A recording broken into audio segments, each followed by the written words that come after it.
Welcome to the Backstories Buy-Ins podcast. I am your host, Jafar Chugtai, and today we are here with Alexa Yanes. Hello, how are you? I'm doing good. How are you? Good, I'm here. We're here.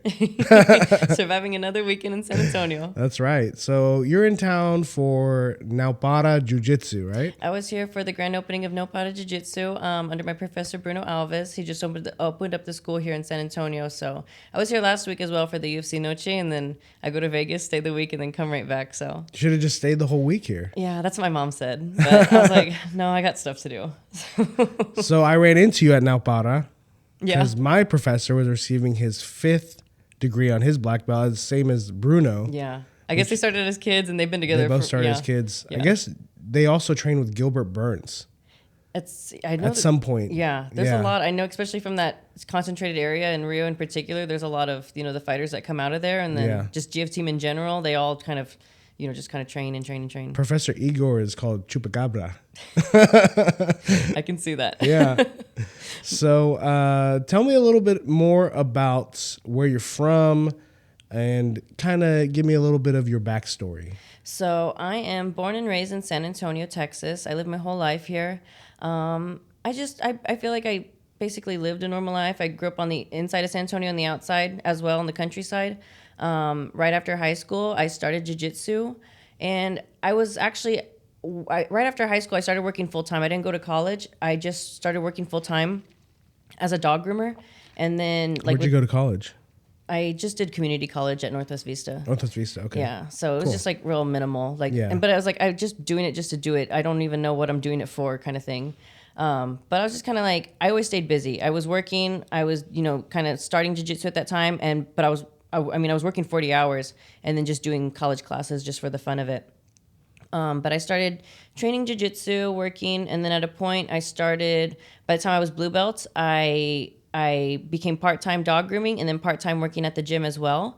And I think that kind of really opened up and started my kind of like interest in more in jiu-jitsu. I started competing a lot more, of course, at blue belts as well. And just kind of being more involved and having that job at the gym as program director really kind of, made me excited or made me see both sides of not just the training aspect, but the, running the gym aspect. And I just started competing every single weekend, blue belt. And then let's go back a little bit. Sure. Let's say when you joined jiu-jitsu, where did you join? I trained. Go on. Go ahead. I trained at Gracie Baja, San Antonio. Okay.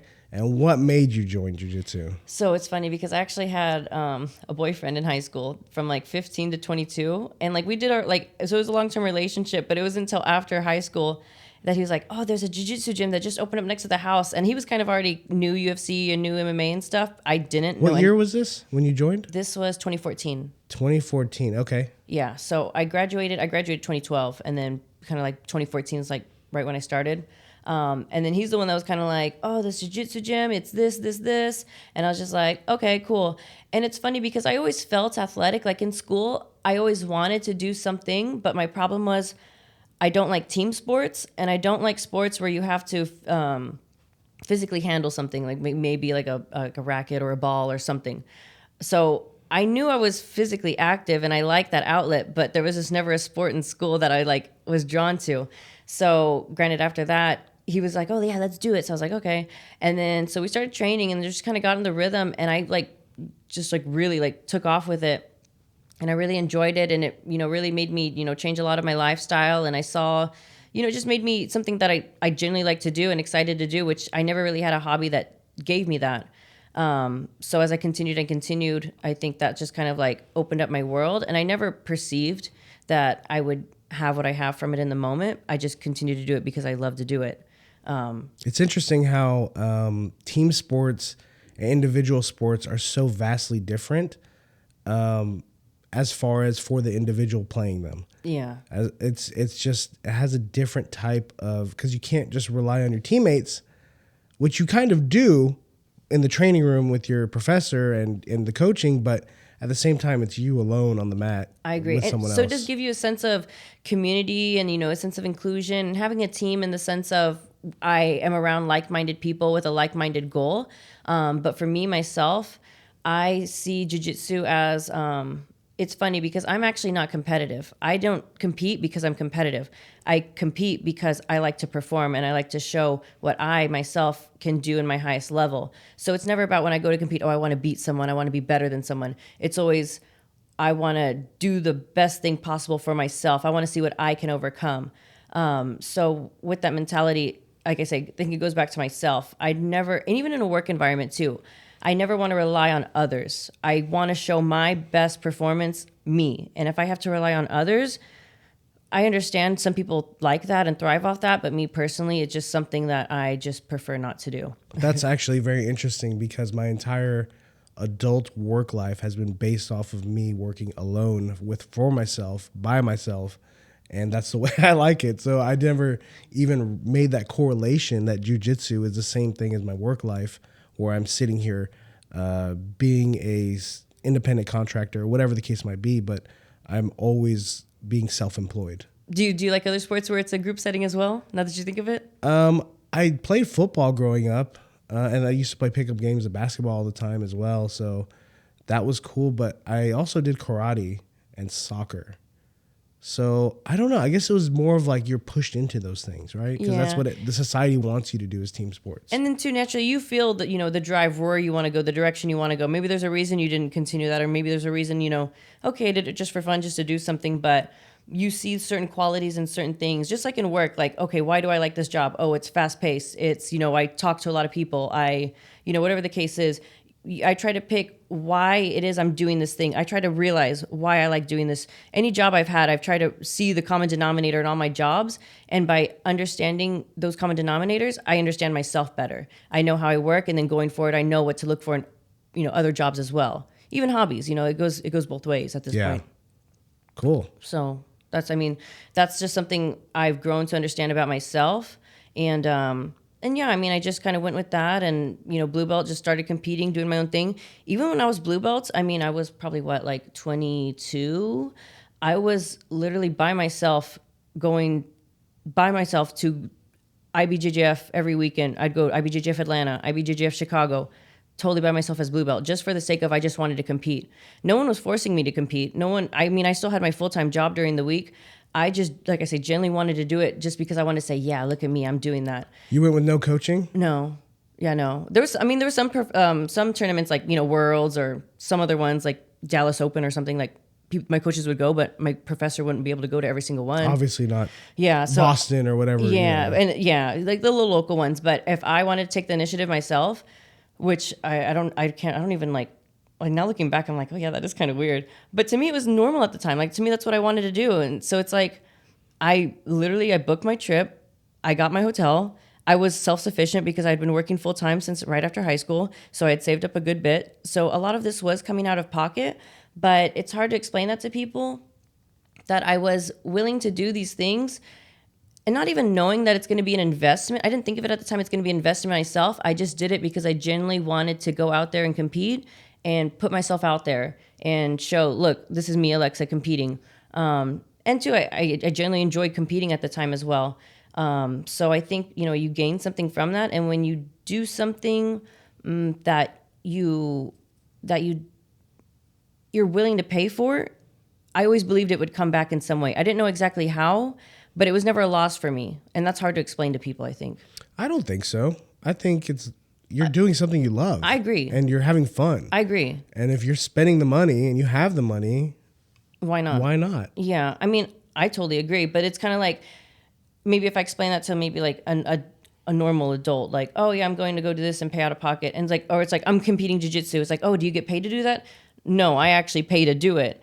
And it's kind of like, okay, like, it's kind of like, oh, I see what you're saying. So it's kind of like, they look at it kind of like, outsiders. Yeah. Like why, like, okay, like you're doing it, but like for what reason, So I just kind of like, but I never, paid attention because I always just done what I wanted to do.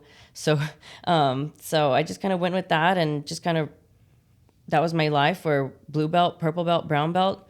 And eventually, I was able to be part of a team where I had a little group of people that was able to travel with me at a point, the main competitors, a group of maybe 2-3 people, like, okay, guys, you want to go to this tournament this weekend? Okay. And then, so now we have a little group to all go every week and keep each other motivated, keep each other on the same goals. And finding the same people that have that same belief and same drive to want to do that. You know, it is hard. Belief in themselves that, okay, I might be spending so much money to get there, but there's a possibility that I'm going to be gaining some money. And not everyone is willing to make that bet on themselves. Did you make money back as a blue belt? At a blue belt, no. Blue belts, I didn't. Maybe I worked at every tournament, every IBJJF tournament I did, I worked as staff. Oh, okay. So, I mean, I made, and that was the thing though. To me, I always wanted to work. I love working. I love staying busy. I love making the most of the whole entire tournament, even until blue belt to black belt. I always worked the tournament. Granted, at black belt, I was referee at this point, but at blue belt, I was just like the little staff at the table worker, and maybe I made $100. Yeah. But I mean, what was that? You know, but For all day, yeah. but it was just kind of like I'm doing the most I possibly can, and I think when you put that out there that I'm doing the most, it comes back, even if you don't know it in the moment. The fact that you're putting it out there in the world, it will reward you in some way. Mm-hmm. So, I mean, I've always kept that mentality. Even, you know, later on in life when I would go compete some of the Abu Dhabi Grand Slams, they would be in Tokyo and Sydney. And these are big trips that maybe in the moment I would have to pay out of pocket, but I knew if I won the tournament, I could easily win $1,000, $2,000. So maybe if I even broke even, I did this trip, maybe I broke even, that would be a win. Because I knew when I go there and invest my time to go do that, someone's going to see me. I'm going to meet some connection. I'm going to gain something in some way. Even if I lost, I knew I would gain something in some way. And that's very hard to explain to people that even, you know, you spent the money to go there and then you didn't win anything. But I've always been supplemented, so I can't say it didn't work. Yeah. I don't think, people don't really recognize that, which is, you know. Even when I try to get people to come with us, sometimes like, oh yeah, we're gonna go, you know, to this trip. We're gonna go to Tokyo Grand Slam. Come, you know, come with us. You know, you could come compete. You can stay in our hotel, whatever. They still don't want to do it because it's like, I think people think they want to do it, but when they get the moment, I think they create all these little like, oh, to buy the plane ticket, to do this, it takes a time. There's so many little barriers that people create that to me were just never barriers. I'm just like, no, I want to go. Like, that's it. I just want to go do it. I mean, even if you don't compete, it sounds like a fun trip to go with friends that do jiu-jitsu, you know? I mean, that's what I'm saying. Yeah. That's the narrative of my life. And that's honestly, too, the motivation that always gave me. So it goes back to, I never was competitive. I wanted to beat someone. I always wanted to gain more. If I knew I go to this tournament and I win this tournament, I'm able to get this opportunity to go here. So it's every single opportunity I started gaining was because I was winning, putting myself out there. So the more I put myself out there, the more opportunity I knew would come back to me. And that's, again, something that people are afraid to embark on.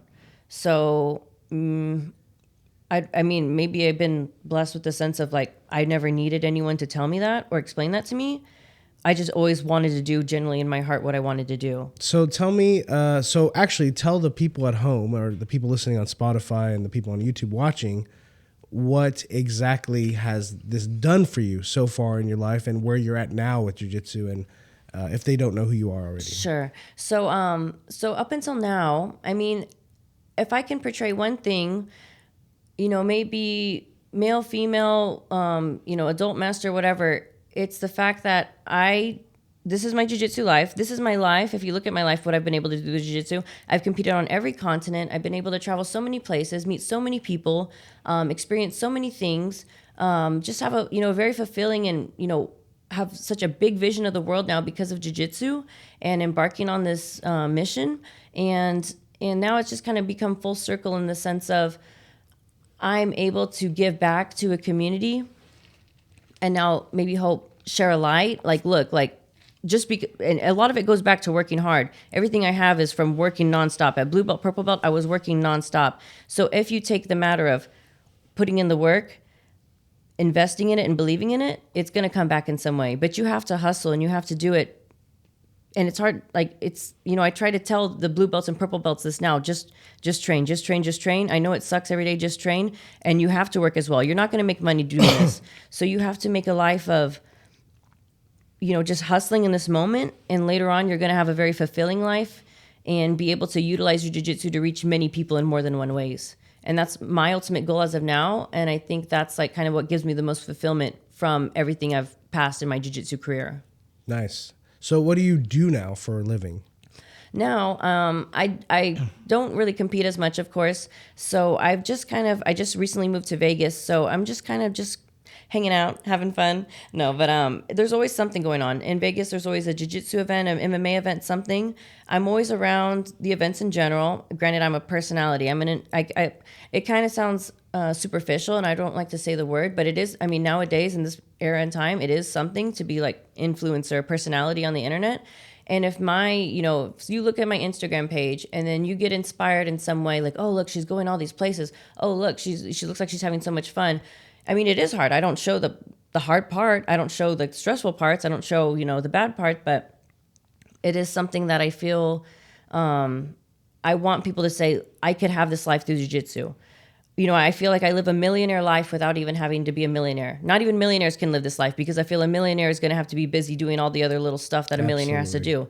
So I'm living a life wealthy like a millionaire, being able to do whatever I do because I love what I do. Even though I do work, it is hard, but it goes back to I love to work. I love to stay busy. So I'm just at this point, just all around. I actually started a charity, a nonprofit charity, and it's a project that I actually was already doing last year, where I brought like 100 pounds of gis, 2 big bags to Mexico to give it's a social project to give to the kids there. And it's, there's a lot of gyms there in general that don't have the means, or, gis themselves are very expensive. So by me having my life, showing what jiu-jitsu's done for me, bringing these gis to these kids now have gis to train. They can now start their jiu-jitsu journey. Maybe they can even compete because they have a gi now. A lot of kids can't even compete because they don't even have a gi.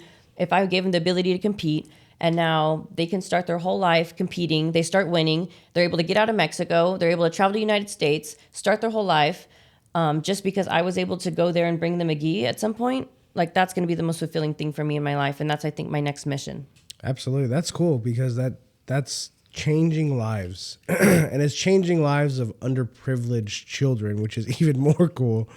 And it's something that a lot of people aren't able to do just because of restrictions. Even like you just said, millionaires have the money to do whatever they want, right? Or mostly whatever they want, but they don't have the time.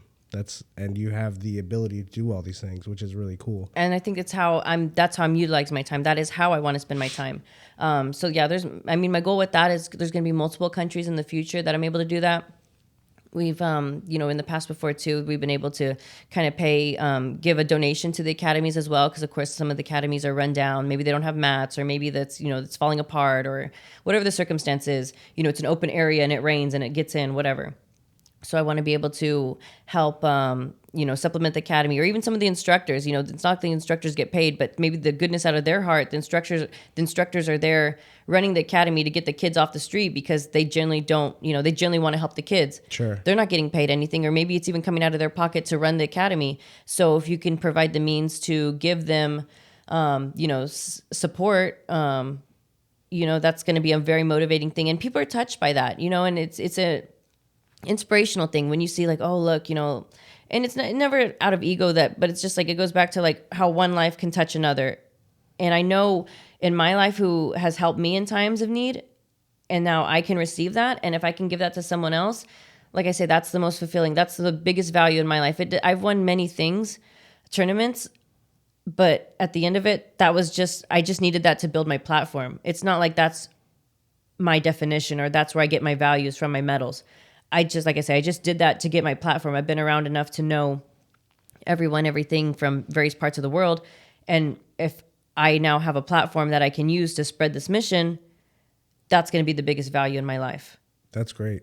So going forward, that is going to be hopefully this year, the end of this year into next year. That's going to be my biggest goal. That's your new goal that you're setting up and getting going and stuff. Especially too, I think in the past, for competing so long, because like I said, I competed from blue to black belt.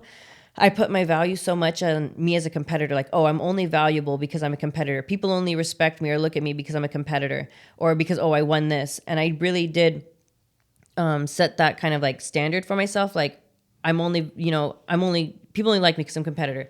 But I had to take away that narrative and see I am valuable in jiu-jitsu beyond competing. And there's many, and for me too, I see many people who aren't world champions, who don't compete, who I know are, very respectable and very opportune and very giving. So I kind of had to realize I can do that. I can do that for myself as well. I can give that leeway for myself. I competed when I competed because that's what I wanted to do, because that's what I love to do.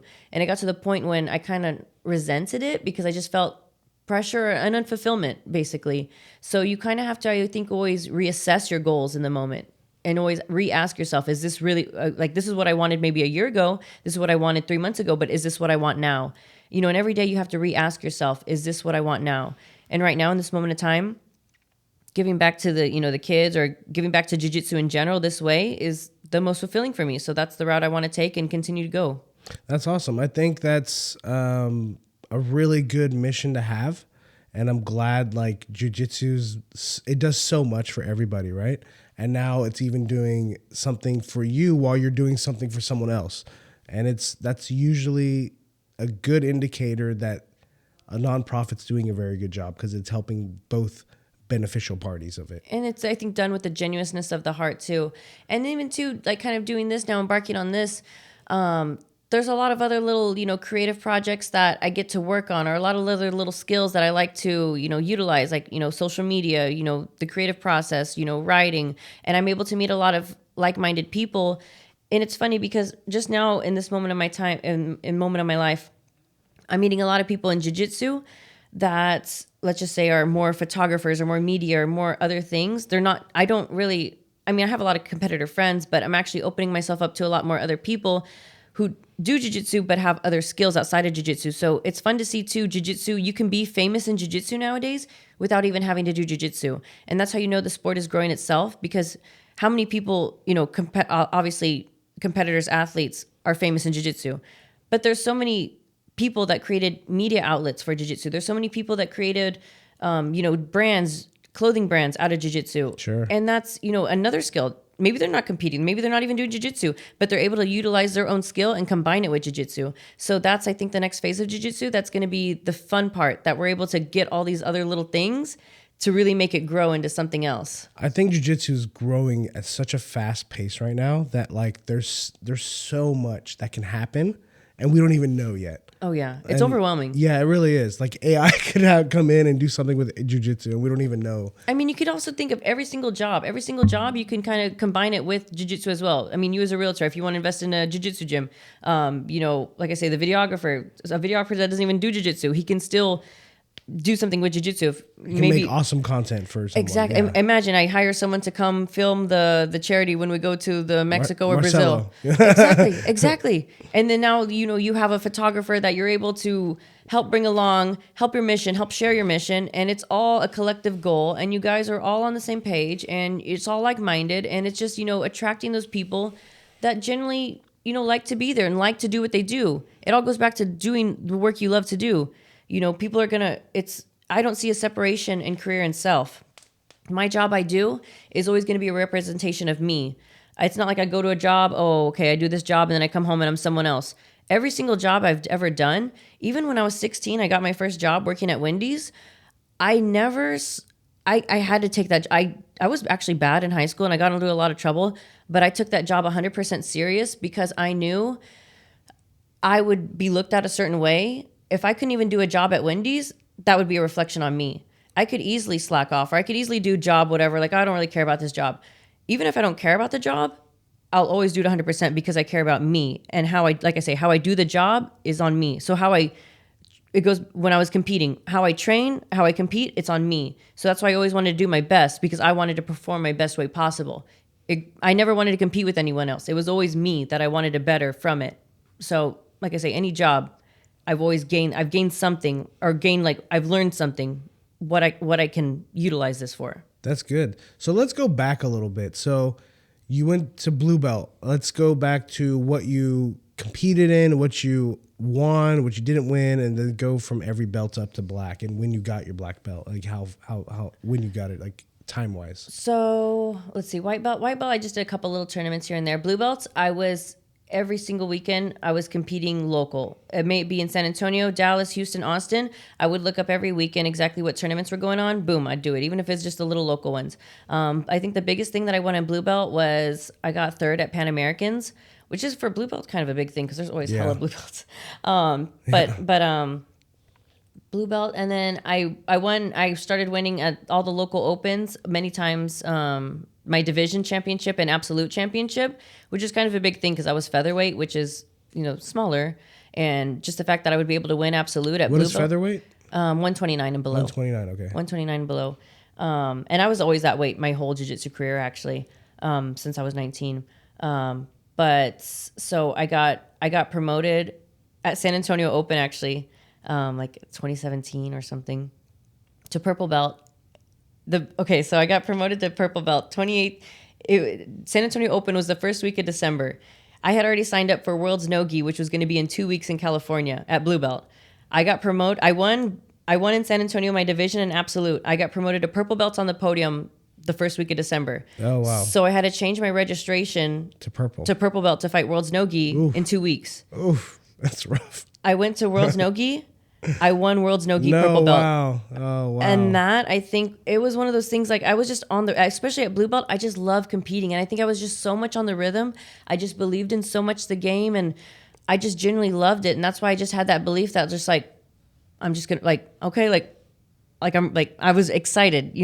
I wanted to. I won World's No-Gi at purple belt, being purple belt for 2 weeks. And then I think there was a couple other, I think around that time, that's actually when I switched gyms. So I was still competing, but it kind of deterred a little bit, or I kind of had a different connotation. You're at Gracie Baja? I was at Gracie Baja. Okay. And then I left Gracie Baja and I got married. And then I left to another gym, Rodrigo Pinheiro, here in town. So I started training there at Rodrigo Pinheiro. And when I started training there, that's when I really, really saw this is competition. This is, like the level that you need to be. A lot of my training partners were from, Brazil themselves, Cicero Costa, where it's like you sleep on the mats and, you just train all day and you just kind of, I don't want to say suffer, but you just kind of like grind it out, that kind of legit hardcore mentality. So that was kind of an eye opener for me and kind of a shock. But I needed it. I needed it to make me tougher, stronger. I was already good because I loved what I did. But going into the higher belts, now I needed to be kind of, actually tough or strategic in the sense. Because at blue belt, I would just go and just, I'm just going to submit. I didn't even think about points. All I knew was just submit. And that's all I did at blue belt. Really? Yeah, I didn't know anything. I didn't know. All I knew was close guard armbar. And so, but I believed it. But I just believed in it so much. Wow. I just believed in. I know I'm going to get it. I know I'm going to get it. And I can't tell you, like, I had to be like 90%. What's your trick? Just pull guard, close guard, pull the arm, climb, and that's it. Like I can't even. Like, it sounds so easy, but Just it's climb like up their body and then just whip your leg around their head? yeah. And it was actually too. My professor, Fabiana, she was a female. I think that's why I did so good, because me and her had the same exact game. She helped me out so much with just acquiring my game and showing me how to kind of like navigate the world and how to compete and how to, do little things here and there. Mostly travel wise as well. She helped me a lot on that.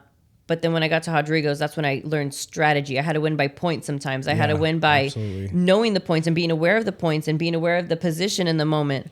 So at purple belts, I think the biggest thing I probably won was that World's No-Gi. I won, of course, some opens as well. Mm-hmm. But then my other story, how I got promoted to brown belt, another funny story. So we had signed up for Abu Dhabi Grand Slam Moscow in Russia. How was that? So I've gone to Russia twice. Okay. So the other time was the second time that I was telling you earlier. Okay. This time is the first time.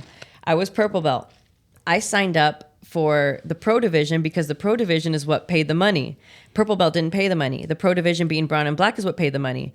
So I signed up for this tournament in Moscow under pro. For no gi? This was gi. This was Abu Dhabi Grand Slam gi. Okay. So were I was competitors like Sambo people? No, it was just gi. The Abu Dhabi promotion. It's called Abu Sambo, Dhabi. the top is gi and the bottom is shorts. Yeah. No, but it was a jiu-jitsu tournament. But Okay. but they have their own thing. But I purple belt didn't sign up for the purple division. I signed up for the brown and black division because if I was going to go to Russia, I wanted to make money. Yeah. So I got there, and then I'm like, okay, like I'm ready to compete. And like they see me with my purple belt, and they're like, you can't compete. Like this division is brown and black. And I'm like, I can't, like, why can't I compete in this division? And they're like, no, you have to be brown or black belt. So I was with my husband at the time, who was like a black belt, like 2 stripes. So he had the means. And so he's like, okay, we're going to promote you.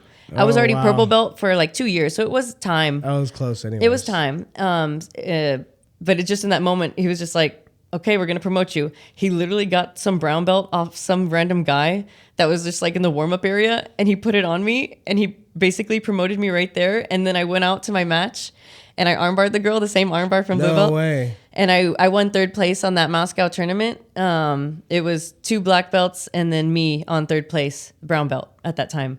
And I made my money. So Fresh brown belt. exactly. And that's the story. And that's how I got promoted to brown belt. So then when I got brown belt, I started reffing. I started reffing, and we were still competing IBJJF nationally all over the place. But I started reffing, working all day. At brown belt? Mm-hmm. You could start reffing at brown belt. Oh, I didn't know that. Yeah, you could start reffing at brown belt and then black belt as well. But as soon as I got brown belt, I started reffing. So I was able to supplement a lot more. You know, it was better. Sure. It was better pay at that point, and a lot more. Compete and then go ref. But it's funny because that honestly always gave me the edge. When I know my division. I know the girls are just getting there later in the day. I know the girls are hanging out, sitting over there. I'm working all day on the mat. That literally gave me the edge. Like, no, I'm still going to go. I'm going to compete and I'm going to win. You've been hanging out, chilling all day. I have working, and then, okay, it's 11 o'clock. Okay, it's 10:45. Okay, I'm going to go compete. My name's on the board. Okay, and then I come right back in my gi, and then I go compete. Okay, as soon as I'm done competing, go back straight to work. That's the rhythm. Like, that's what was expected. I feel guilty if I don't do that. Yeah. I feel guilty if I go to a tournament and don't compete or don't work. So that was basically that level for a long time. And at that time as well, that's when I started getting more involved in the Abu Dhabi Grand Slam events, Abu Dhabi World Pro, which is a very generous event based out of Abu Dhabi. But there's so many incentives and so many things to take advantage of on that. And I started doing a lot more of those Grand Slams, and they have a whole ranking system. And at brown belts, I did that. And then I was able to, and in Abu Dhabi as well, the brown and black is together. So when I was brown belts, I was already competing against black belts. Yeah. So that really, I think, put the level in my head of this is black belt. I was already having that experience of black belt when I was brown belt. And when I was brown belt, I competed that whole Abu Dhabi ranking, and I won Best North American for that season because I just, not male or female, like not just female, but male or female. Best North American player. They crown a player for every continent, and every continent was male. I was the only North American female. I was the only female that was in that deal. And I won that actually award 3 years in a row, being the best North American player for the next 3 years after that. And then when you're the best player of the continent, they fly you out. They give you, they fly you out. They give you your hotel. They give you registration. So I was able to go to Abu Dhabi 3 years in a row, all paid for, able to compete. And then, You've competed on every continent. Yeah. IBJJF Antarctica Open. Except that one, right? Against the Penguins. But I mean, basically though, and then I think I was winning a lot at brown belt. I think too, especially with the experience of competing at black belt in Abu Dhabi, and I was competing IBJJF as well. I was doing well at brown belts as well. And then I won the American Nationals at the end of June, and then my birthday, like just 3 days later, I got my black belt, which I didn't think was going to happen actually. Wow. So I got my black belt on my birthday. When did you get your black belt? July 2nd, 2021. July 2nd, 2021. You started in 2014. Yes. So. Right. I have to think too sometimes. Yeah. But that is the right days. Yeah. So 7 years to get black belt. But that comes back to always, I mean, I competed nonstop. Competing nonstop, yeah. I competed nonstop. And I think sometimes I tell people too, that's the fastest way. That's the most assured way. Like, you can't deny that. Yeah. And it honestly, for me, it was never about being promoted. I really don't care about being promoted either. I'm just doing what I need to do, doing what I want to do.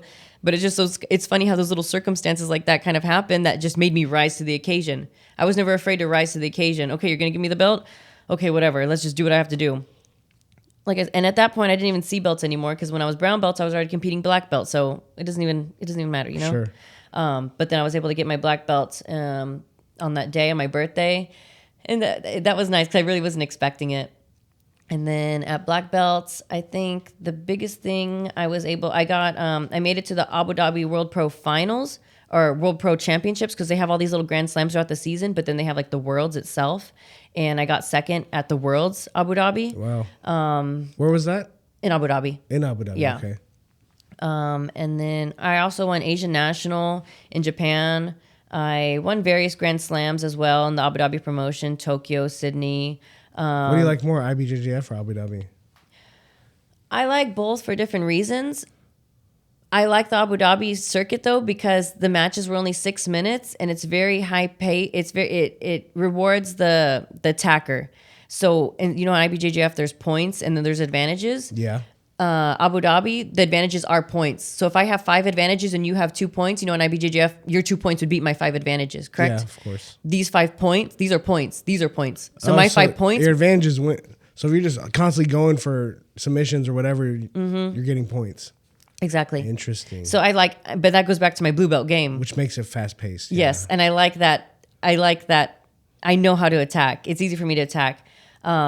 But I think too, I also, when I became refereeing at brown belt, that changed my game a lot too, because I came so strategic and watching so many fights all the time. And I did that for a long time too. I did that for 6 years straight refereing. Just up until last year, I stopped refereeing as well.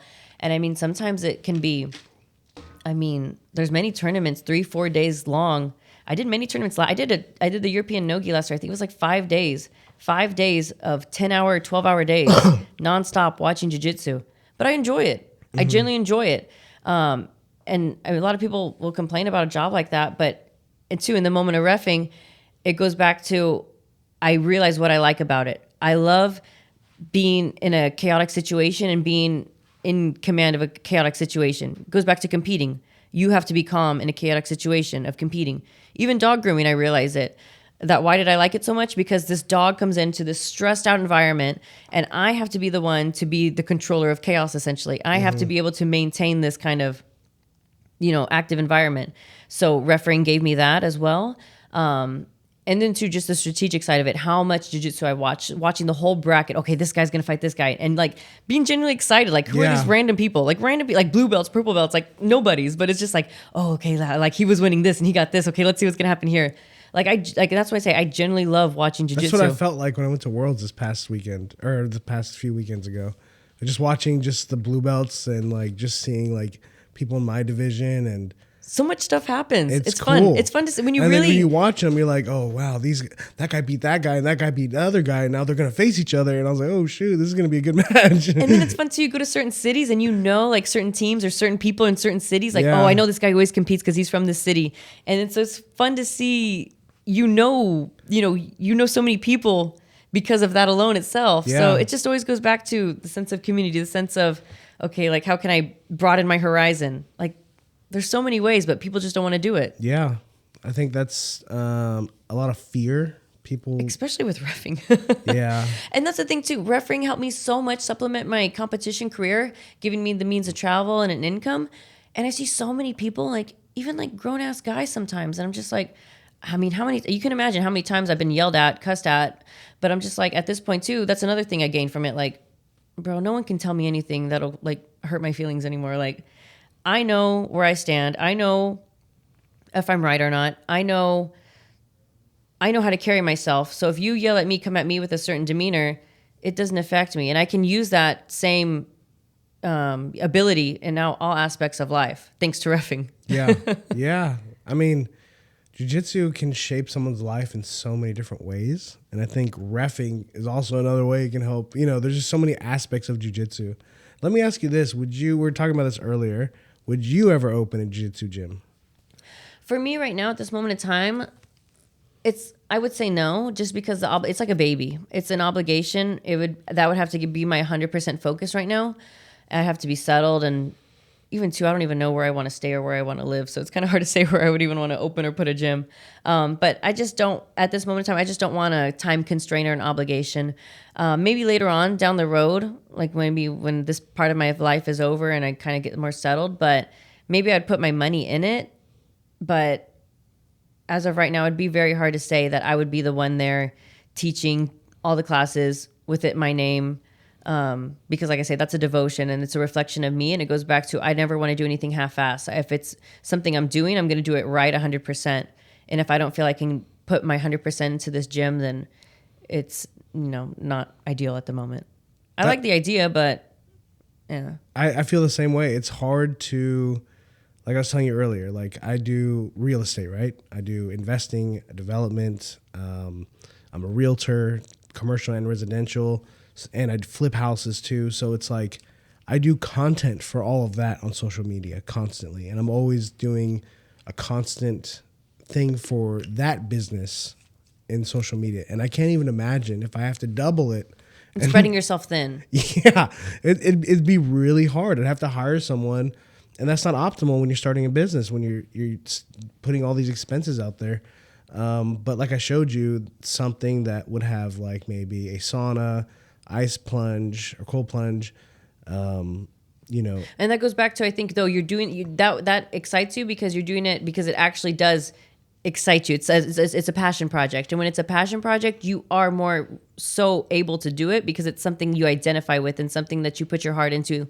But if it's just like a half-ass, let me just put my money here. Yeah. No, it's not going to work because maybe, okay, I can make some money off it, but it's just not. Yeah. And even to who you do the work with, I would only want to, have a business partner with someone I know is 100% aligned with me, that has the same goals, that I know for sure that we are on the same level, because it's just like, you just can't do anything. Maybe they're fine. Maybe there's no problem at all. But it's just like, again, too, if you're not on the same level, there's little things that will show up at some point in time. For sure. Always. Every business. I've never really done a partnership outside of like my father. And even that is difficult.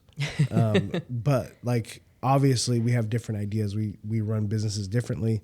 So we butt heads sometimes. And I can just imagine if it's someone else that has a position of power, that has money, and then we're both butting heads all over again. And it's not worth the headache. Yeah. I think too, especially with family, at least, like, it goes back to, there's a level that you guys will always, a level of understanding, a level of love that no matter what happens, you guys are connected in a way.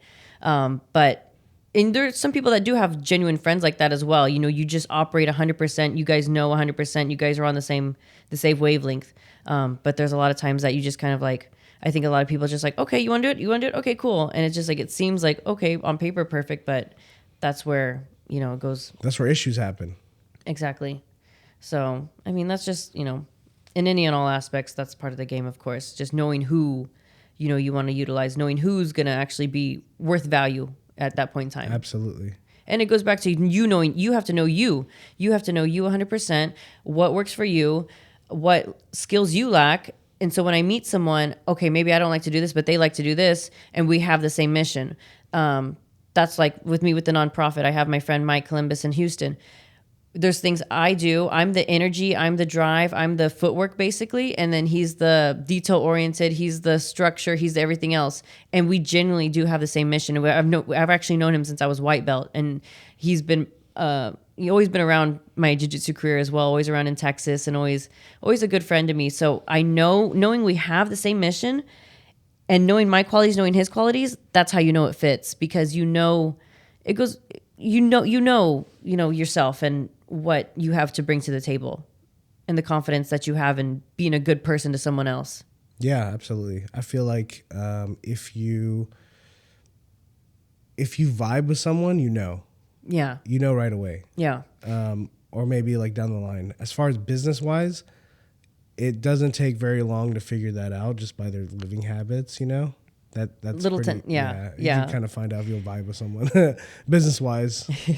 I try to kind of like I heard a thing too, especially at this age, like once you're over 30, you don't make friends anymore. You just make networks. And I could be friends. Of course, I'm communal with everyone, but at this point, you do have to be selfish. I'm not going to let anyone enter my life now. Just like, okay, you're cool. Let's hang out. Ha ha ha. You have to bring value to my life. You have to be something that is going to make me like help me in a way, and I'm going to help you in a way. You have to be a person of value to be able to sit at this table. Yes, exactly. Yeah. Those are my friends. Yeah. It's not high school where I just want to be friends with whoever just to have friends. I'm fine with sitting alone. I love being alone. But the people that I bring into my life are going to make my life better. And I think so many people just become obsessed with the fact they just want people around them because they are genuinely afraid to be alone. So that's another thing that you have to know truly. So many times I've had to sit alone and reassess who I am and not have, like, I've never had to ask anyone, do you think I should do this? Do you think I should go compete this tournament? Do you think I should do this? I've never had to ask anyone that because I've always known what I wanted. When you have to know who you are at the core of it to make those solid decisions and be able to decipher, I think, people as well. So when you were training for every competition and stuff, how often did you train? Like how many times per day, or did you how many times per week? It was our life. I mean, maybe the weekend we go compete. The weekday we taught 6 a.m. We had the competition class 8:30. Maybe a break in the day, and then come back in the 6 p.m. class. So it could easily be 2 to 3 trainings a day, Monday through Friday, and then just accommodating travel. But I was on a legit schedule. And even now too, like when I just moved to Vegas, like I sometimes I train twice a day, sometimes, but I give myself the liberty to if I just want to train once a day, I'll make the most of that one training. That's something I actually have not lost. And especially moving to Vegas, being, I think, a female going to these brand new gyms, I have to make everyone respect me and take me serious. So when I started training there, I trained. Not that you're not allowed to laugh, but I just don't generally like to joke around and play with everyone. I like to, do the technique, do what needs to be done. I roll every round. I don't talk during the roll. I don't laugh during the roll. I just roll serious. I don't let anyone do points. I roll with the intent of it's not like, oh, I'm going with a white belt, I'm going to let them pass my guard. I don't let anyone do anything because it's just that's just why? That's my value. And maybe I train myself. Maybe I'm not going to I don't have to be offensive. I don't have to kill everyone every day. If I show up to train and just defend everything and just not let anyone do anything to me, that's a win. But I will always go with an intention. And I think that resonates and people feel that. And just by being in Vegas, that demeanor, how I train, has actually opened up a bunch of doors for me because they see I am serious about training. I'm not competing. I'm not training to compete. But it is, something that still gives me value that people can feel. So even when I was training to compete, I was training a lot, and I know I could still do that now, but it goes back to, I just want to enjoy training. I want to enjoy training. And I know if okay, I'm going to train, I got to do this class, I'm going to stop enjoying it because it's going to be a pressure thing now. It's going to feel like something I have to do. And I never want to do something I feel I have to do. I want to do it because I actually love and enjoy to do it. Mm-hmm. So when I go to train, I train because I genuinely enjoy it. And that gives me the liberty to, if I don't want to train this day, I don't need to train. But usually I do, of course. Yeah. So you're training in Vegas now. Any specific gym, or you just pop in, or? There's various. I train at the Gracie Humaita there. I train at Autos. I train at this Cascao affiliation called Angle Jiu Jitsu. And then I just met various friends as well that just call me random miscellaneous places that I just end up at. So it's so fun. It's so fun. Just I thought I was going to get to Vegas and, okay, this is going to be my gym. That's where I'm going to train. That's it. But everyone is so welcoming. And I think it's just a transient city that everyone's just kind of coming and going itself, that it's just you can't just, stay in one place. So everyone knows everyone as well. And everyone's so welcoming. So it's been a great experience there. I really enjoy it. Every time I go to Vegas, I train at 10th Planet Jiu-Jitsu. Yeah. Because I have a friend there. Yeah. So I just go there. And I don't even do no-gi that much, but... but it's funny how that works out. Just because... Yeah. And that's the beauty of jiu-jitsu. I know when I go to Mexico City, I have a friend that has a gym there, and that's always the gym that I'm going to go at. And it's just the liberty to go wherever I want in the world, have friends on every single continent at this point, besides Antarctica. And then... but, it's how many people I know, I could go anywhere in the world and someone can take me in because that's the life I built for myself. Yeah. It's beautiful. It is. It's really cool how it's become its own subculture, jiu-jitsu. And it's opened doors for so many people, but at the same time it's created this rich culture of we don't speak the same language, but we do on the mats. And that's it's kind of beautiful. Oh, definitely. How many times I've traveled somewhere or people come to the United States, and how many people you're able to meet. And like I say, it just widens your world. It makes your world so big. I talk to normal people sometimes, people that don't do jiu-jitsu, that maybe, just travel here and there sometimes, but for the most part they stay in, one city. And I'm just I can't relate to you. Not that I'm better than you, but just some things that it's my world is just so big, and I've just been exposed to so many things that even too, I can't even judge anyone. I might not agree with you. I might think you're wrong.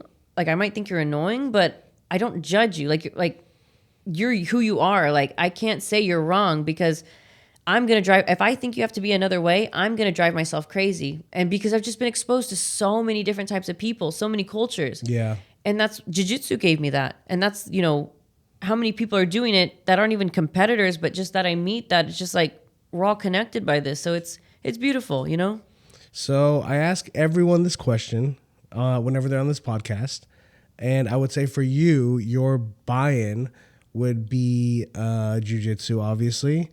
When you were doing jiu-jitsu, when you first started, when did you buy in that this is it, this is what I need to do, this is where I need to keep going with my life?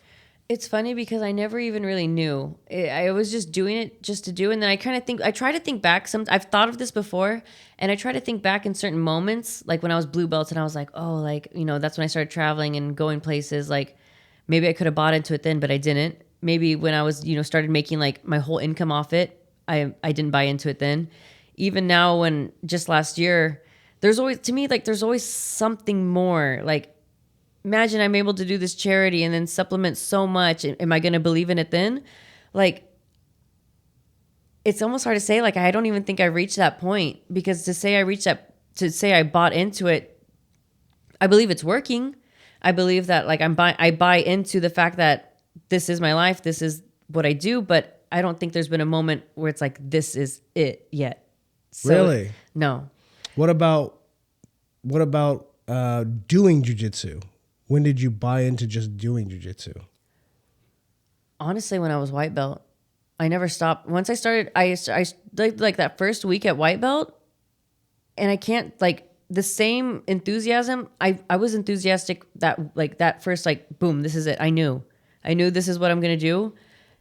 I can't explain it, but it was just like something.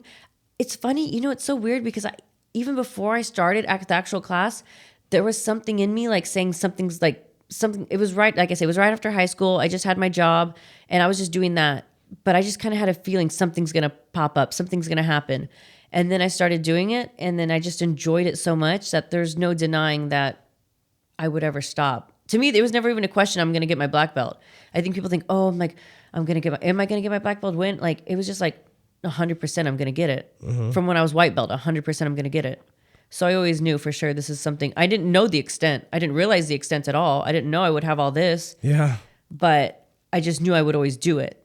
Yeah. And in the process of just, I think that belief in knowing that I'm going to do it just always came back to me because it came from a place of, intention and love. So your buy-in was right at white belt, right in the beginning.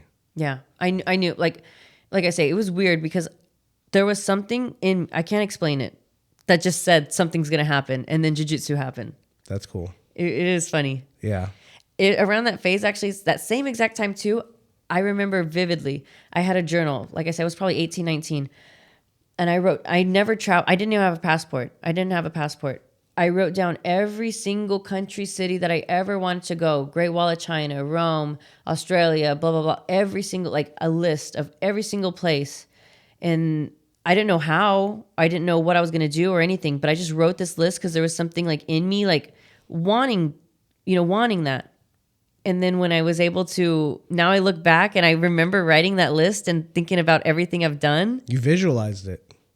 Like That's cool. it's little things like that. Sometimes I see things, and even now, like there's little things that I see at my goal, and I know so much is possible just because of it's happened before, that I know it's going to work again. That's funny. I do that with real estate in life. Like there's times like, I don't know, 5 years ago, I was like, okay, this is going to happen. And then like now it's happened.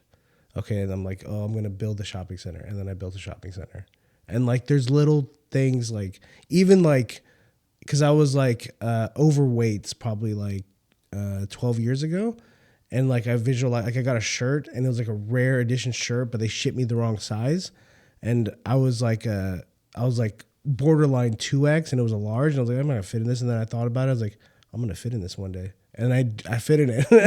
And then like, you know what I mean? So like seeing it and actually doing it, it kind of is like your own like win. And you can't really, I've never really expressed that out loud. Like, but like I do it to myself and I'm like, dude, I did that. It is, yeah, it is a thing for sure.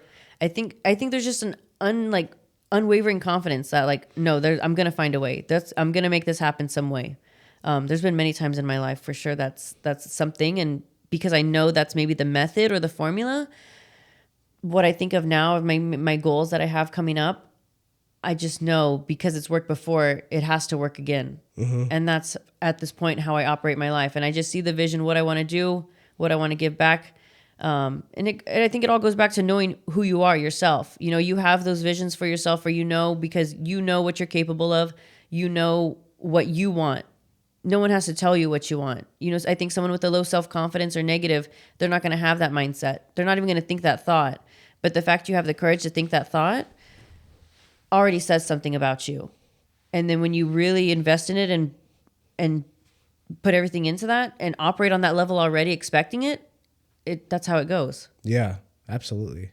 And that's been my whole basis of jiu-jitsu. Like, how do I explain? It's hard to explain to people, like especially, I don't want to say like, oh, female, but I mean like there's many guys that can be living my life, but why not? Like, because it's just like, I don't know. I just do what I want to do and I believe it 100%, and that's it. And that's what I want to resonate to people. That's what I want to show you can do in jiu-jitsu or even not jiu-jitsu. Maybe there's some athletes or some other people that don't do jiu-jitsu, but just the fact that you put your all into something and you believe it was going to come back to you, it will. It does. It can change your life. But then choosing what you love to do will change your life 100%. Yeah, absolutely. So there's a part of this where I start doing rapid fire questions. Let's go. Are you ready for them? Ready. Okay. So I thought of some last night, but I'm probably just going to go on the fly. Okay. Gi or no gi? Gi. Okay, cool. Both, but I have to choose gi. Okay. Favorite submission? Choke. Bow and arrow choke. Bow and arrow. No, nice. no bow and arrow. Okay. I got too lazy with arm bar now. It's too much work to have to pry an arm open. Once I learned you could go to the back and just choke, it's so much less work. Okay. Favorite sweep? I have this deep De La Hiva X guard. Okay. That I do the De La Hiva and then I control both sleeves and then I can go either way. So I could go forward or go backwards, but that's my go-to. That's good.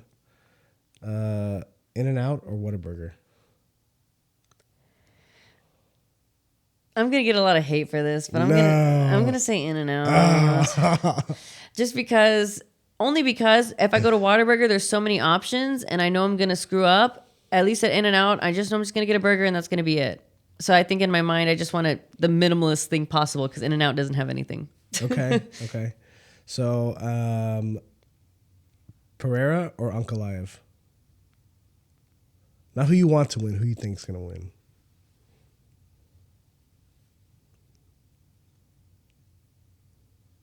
Maybe I have to say, this one's hard. Maybe I have to say Pereira. Really? I would like Pereira to win. I think because I want, because I think in my heart I want. Ankalaev is gonna win. I think. He's tough. I don't want to say that. He's a tough guy. I always just go with what I can say. What I want my heart to, and that's all I can do. If you could pick one to win a matchup today, Gordon Ryan or Nicky Rod? To win? To win. No-gi. Today, not anytime in the past. Maybe. I feel like you would have to say Nicky Rod just because he hasn't been able to beat him yet. And it's like Gordon Ryan can win and then, okay, he already won it. That's already happened. If you want to shake up in jiu-jitsu, if you want to create controversy in jiu-jitsu, you have to make the friction happen and the biggest upset happen. And that's going to be the thing to happen. And I'm always for making jiu-jitsu grow. So why not do the one controversial? Yeah. Isn't that funny? During that match, do you believe Nicky Rod broke Gordon Ryan's foot? I don't know the extent, but I'm sure there was some type of, for sure, That toe hold was nasty. pop or something. I'm sure there was something legit, for sure. I'm sure in many matches, there's many things that happen that we don't even realize, but so many people break, pop their foot, do whatever. So, yeah, jiu-jitsu people are crazy. Yeah. Wagner Hocha or Cyborg?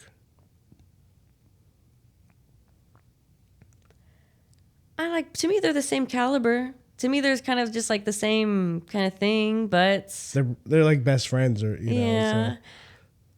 Maybe I'd say Wagner Hosha just because he's more relevant and competing nowadays. He's still the one putting the pace and making an effort to be out there, and you see his family out there as well, continuing the legacy. So it just has a little bit more going on. Okay.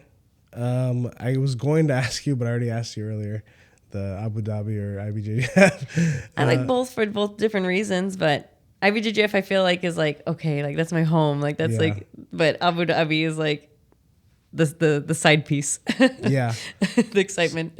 Corey Sandhagen or Merab? Merab. Yeah. I agree. It's hard to beat that guy. Yeah, I'll be surprised, but you never know. And the last one I was going to ask you is San Antonio or Las Vegas? Right now, Las Vegas. Dang. San Antonio, it's home, but how I live, how I operate, I have to find home in any and all places I go. And I've already, I think, got everything I've had to gain from San Antonio. It's like a relationship. Like, you're with someone for so long and it's like, okay, like we have nothing more to give each other. And I've gave you all I could and you gave me all you could. And now I must go on to the next thing kind of thing. So, and Vegas is just kind of has treated me really well. So I'm excited to see where that goes. So I have to put my excitement and love into that at the moment. Okay, one more. Cats or dogs? Okay, so this is cats. Okay. It's funny because I have two cats. I was a dog groomer for 10 years. I love dogs. I love both. Before I was a dog groomer, Yes, yeah. I said, I love cats and dogs equal. I was a dog groomer for that 10 years. And after that, I'm like, nope, I like cats. It's funny? Most cat people, if you ask them, do you like dogs or cats? They're like, both, but I like cats more. And if you ask a dog person, I hate cats. I hate cats so much. They act like a cat murdered their whole family. I think I noticed, and too, because I've been around pet parents for so long, people that like with their animals. The thing I think about people with dogs will always love you no matter what. Dogs are bred to love you. They have to. If a cat chooses to love you, it's because he chose to love you on his own free will. So it's more meaningful for me when the cat is attracted to you and wants you because he doesn't need to like you. It takes a bit for them to trust you. A dog, he's going to like you no matter what. That doesn't say anything if he likes you. Yeah. And I think the people that kind of have that understanding or have that patience with the cats or have that understanding about the cats, you're a little bit more on a different level because they don't need to be liked by everyone. The same concept. They understand the concept of not having to give to everyone, to please everyone so much. Absolutely. That's my mentality. So, is there a message you'd like to give to everyone? One last message? Just basically the basis of this whole podcast is just, maybe you do jiu-jitsu. There's a way, to get ahead. There's a way to gain something. Even if you're not going to be traveling the world doing whatever, you're going to, just by doing this, you're going to better yourself as a person. And when you better yourself as a person and gain certain skills and qualities, you gain a confidence. And when you gain a confidence, you're able to embark on more missions and more things and reach out to more challenges. And in doing so, that's just how you better yourself all over. And I think that's the main thing of this all is just doing the hard work to supplement it, to give back in any and all, jiu-jitsu and any other thing, real estate, football, soccer, whatever. Like you can easily touch someone in a way that is going to be able to resonate just, based on like-minded goals and all that good stuff. So that's, everything is done out of love and just continue to do what you do and you'll find a way. And it goes back to all knowing yourself in the truest form. That's awesome. Thank you for that. Thank you for coming on. Thank you for having me. This has been Backstories and Buy-Ins. Thank you guys for tuning in on YouTube, Spotify, and Apple Podcasts. We'll see you guys on the next episode. See ya.